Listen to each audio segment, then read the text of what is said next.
Isa sa mga magakuha sa natala ng bar examination, ginpakigbahin ang iya preparasyon. Road closure ipatuman sa paghiwas ng bar exam sa Central Philippine University umpisa sa weekend. Ini ang gintutukan ni Zen Kilantang Sasa. Anong kabulan nga nag-leave sa trabaho si Dexter Dizon nga tourism officer sang Pavia Iloilo agud preparahan ang bar examination nga mag-uumpisa sa September 8. Apang nagpangduha-duha ini kag ipaiway na lang kuntani ang pagkuha sang bar exam bangod sa mga panghangkat nga iya ginaatubang.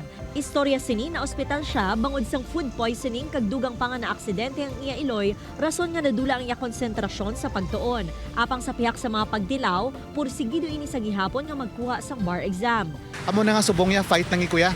So maskin nga 1 month na tula sa akon, ang ako niya basa-basa lang kung anong dirang ara. May mensahe man ini sa iya kasubong nga examinees. No, kung ano mga outcome dira, si Lord na nakabalo, no? Kati siya kabalo sa atong nga futuro. So kung ako naman niya sa inyo, bira-bira lang, no? Kaya nga ako niyang mahambal sa kukuling ko sa mga upod ko man, it's not over until it's over.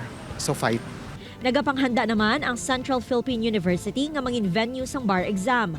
Pagasiraduhan sang Iloilo City Traffic and Transportation Management Office ang porosyon sang Lopez Haina Street sa Haro. Halin alas 2 tubtub alas 9 sa aga, kag alas 3 sa hapon tubtub alas 8 sa gabi sa September 8, 11 kag 15. Partikular nga pagasiraduhon ang intersection sa Lopez Haina Street nga padulong sa San Isidro Relocation Site kag intersection sa Kabangbang Street. Ima namon ang rerouting plan, no? And amon ang amon nga support, and this is to include sa pag-provide sa mga additional nga traffic signs kag railings, no, sa area so that maging smooth flow ang traffic. Upod ka Cirilo Randuque, Zen Kilantang Sasa, Western Visayas.